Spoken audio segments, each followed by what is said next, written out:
Hi, everybody.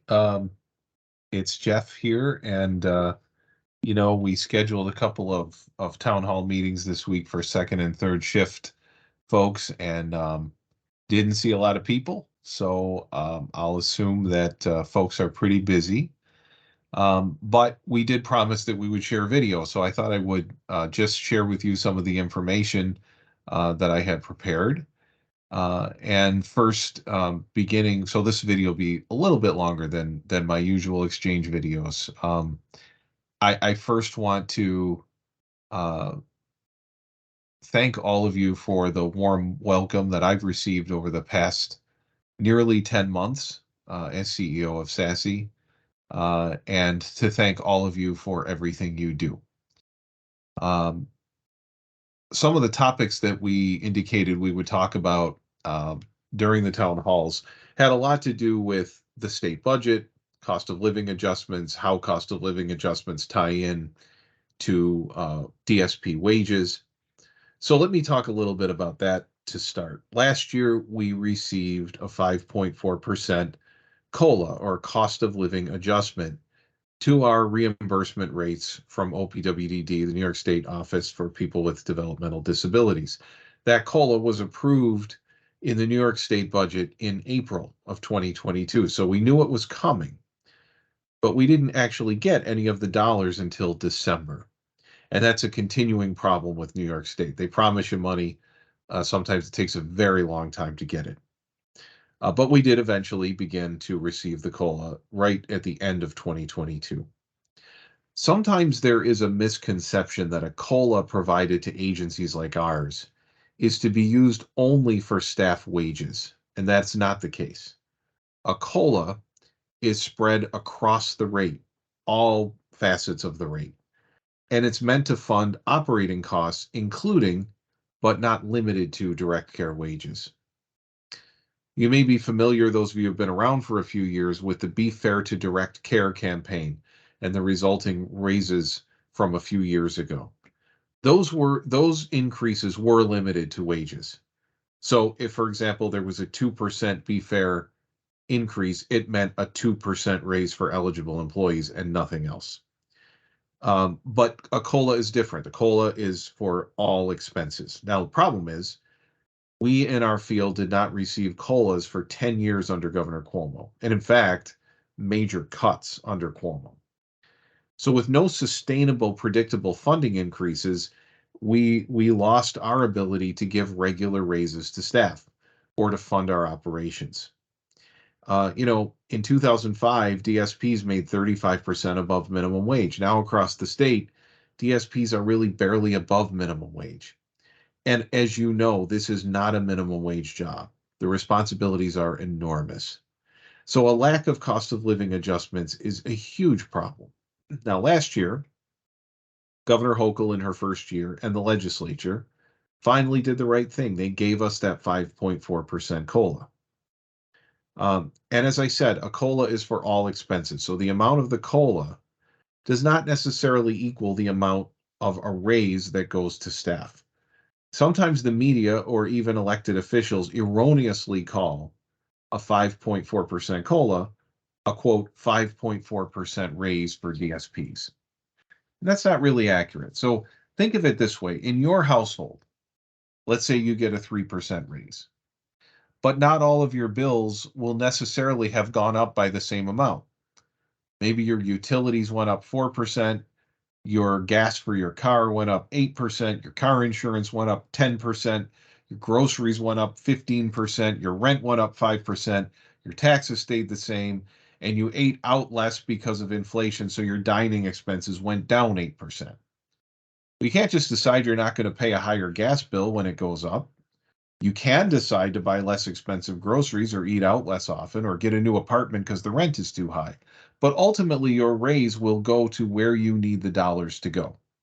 So like the rest of the world, throughout last year, our agency was facing 8% inflation. In some areas of our operation, even more. Our contracted transportation costs for day programs were up nearly 40% last year. Insurance went up more than 10%. Utilities were up more than 8%. Supply costs went up, food costs went up, and COLAs are needed to fund those costs of doing business in addition to funding wage increases. So we had to fund those things. We had no choice. But we still made direct care wages our top priority. We did not put any COLA funds into raises for agency executive staff.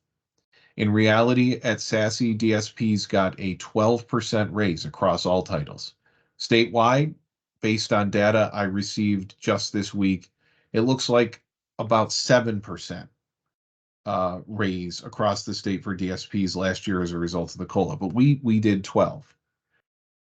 Now, some of that was a 13% increase in our starting hourly rate, but everyone working in direct care roles got increases. Across all of those positions, it was 12%. So a raise in DSP wages can be less than the COLA. It can be more than the COLA.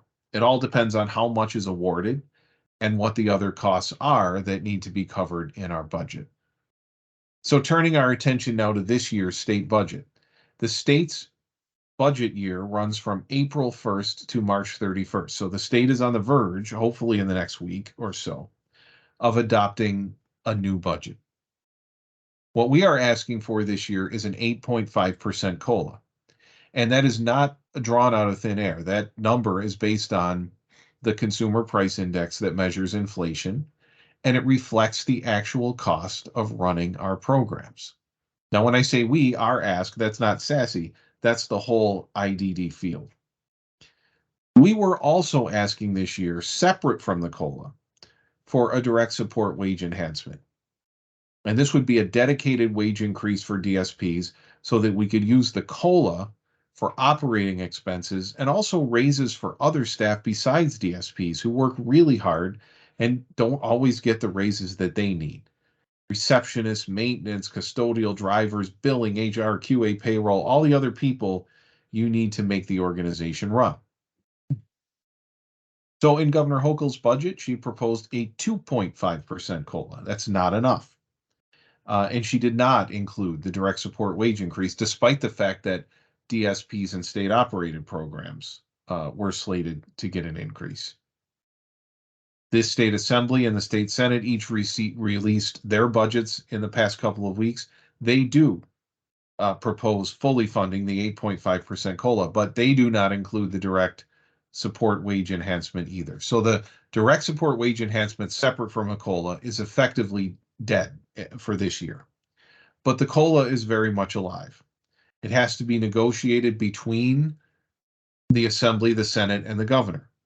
And if the legislature stands strong and we get that 8.5%, we'll be in good shape. If we get 2.5%, we will struggle just to meet our operating expenses, let alone looking at raises. So the budget is due April 1st. It's possible it'll go a little bit late, but hopefully it'll be on time, and I will certainly keep you informed as to what's in it. And that leads into a discussion about advocacy, and I've spoken about this before. I am a member of the board of the Developmental Disabilities Alliance of Western New York, DANI, and I chair the DANI Government Affairs Committee. I'm also a member of the board of New York Disability Advocates, which is our statewide advocacy organization that takes in all the provider associations across the state. And so I'm intimately involved in all the advocacy and all the strategy around our advocacy. We held a legislative roundtable in February in Buffalo that I moderated with our state delegation. We participated in a rally and one-to-one visits with our legislators in March at the Capitol, and I was there.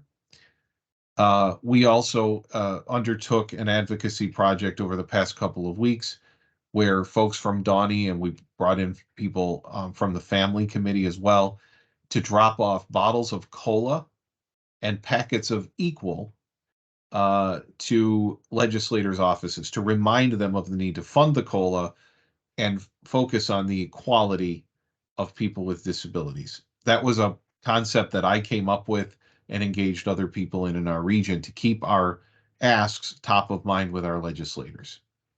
So we're doing a lot. We have great lobbyists. We're working hard. There was another rally in Albany today I was not able to attend, but some really, really solid advocacy going on. Now, we do need your help.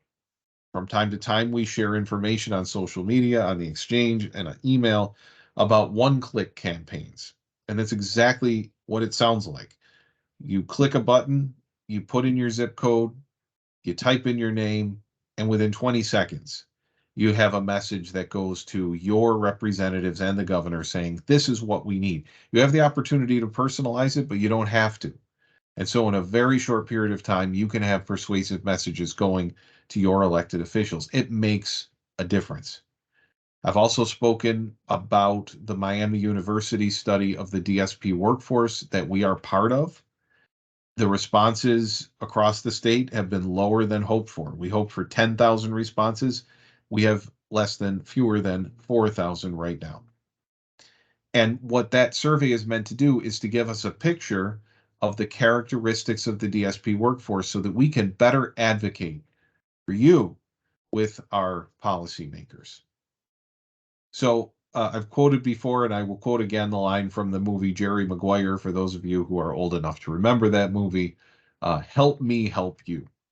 And so when we put out these requests for you to fill out a survey or do the one clicks, um, we're advocating for your wages.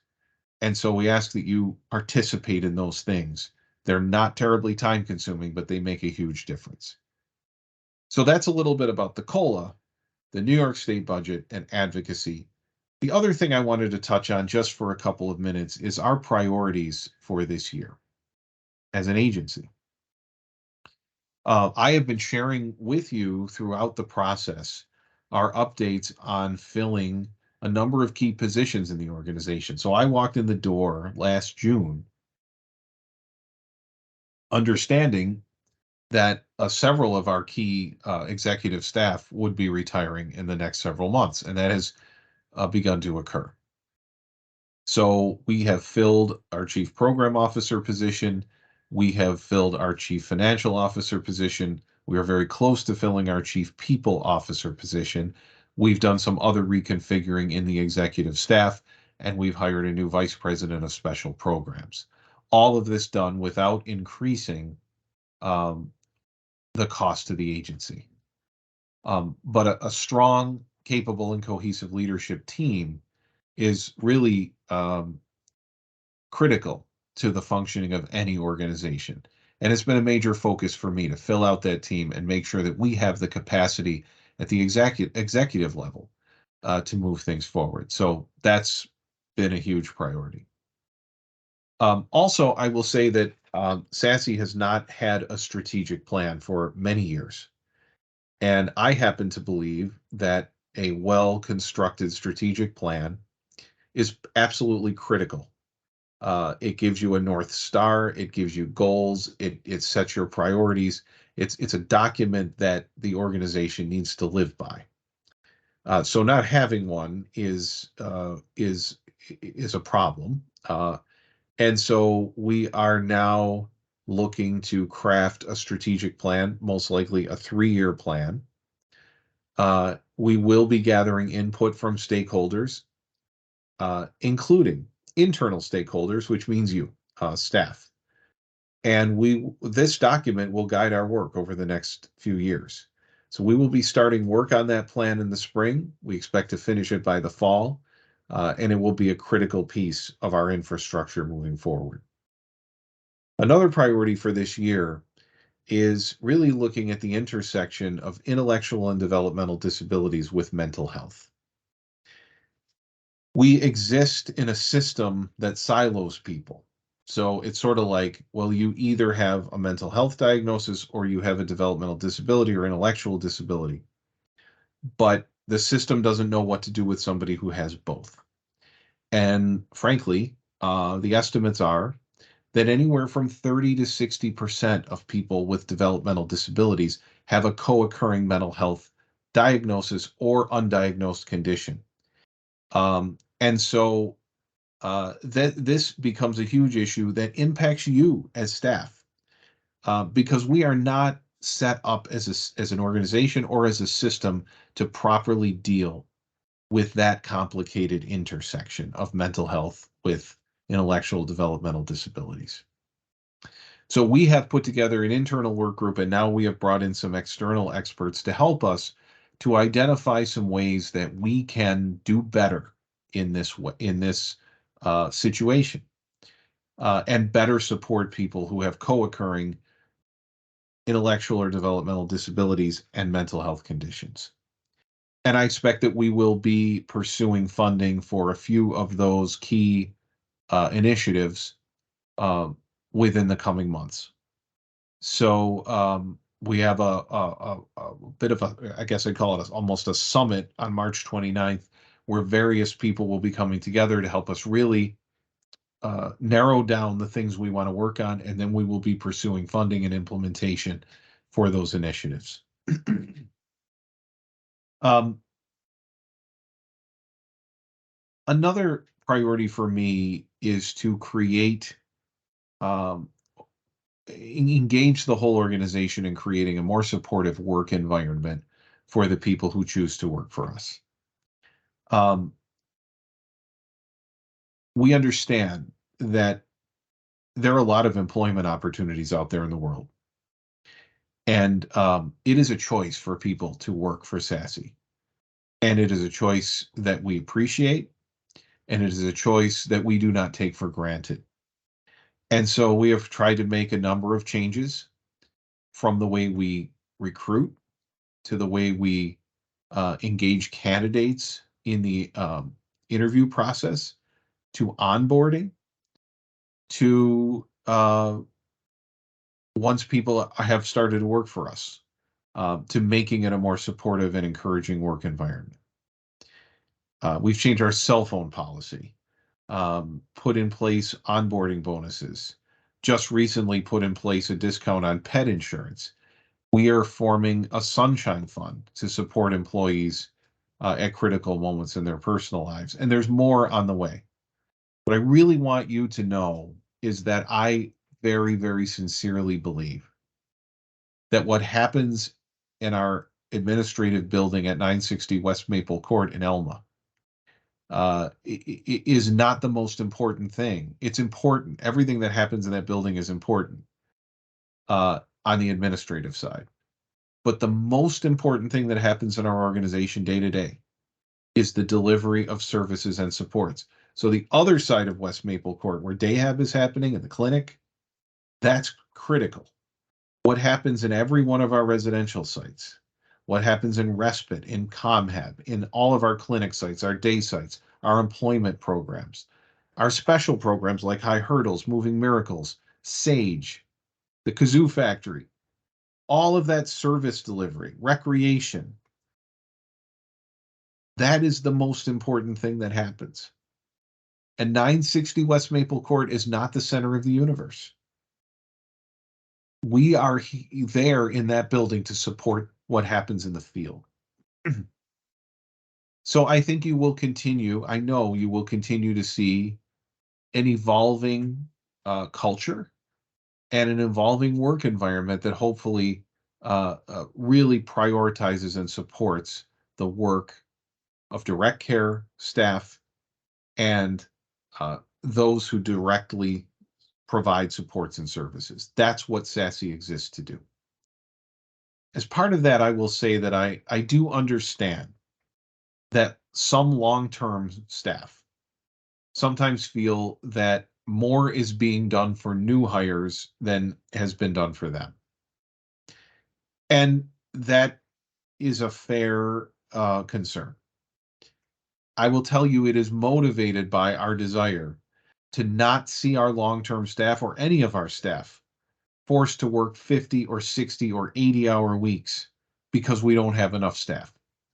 So we are trying to bring new people into our organization and to get them to stay so that the long-term existing staff have reinforcements, so that there's more people in our ecosystem here who can provide services, and that it isn't just the same group of people having to do ever more and ever more and ever more.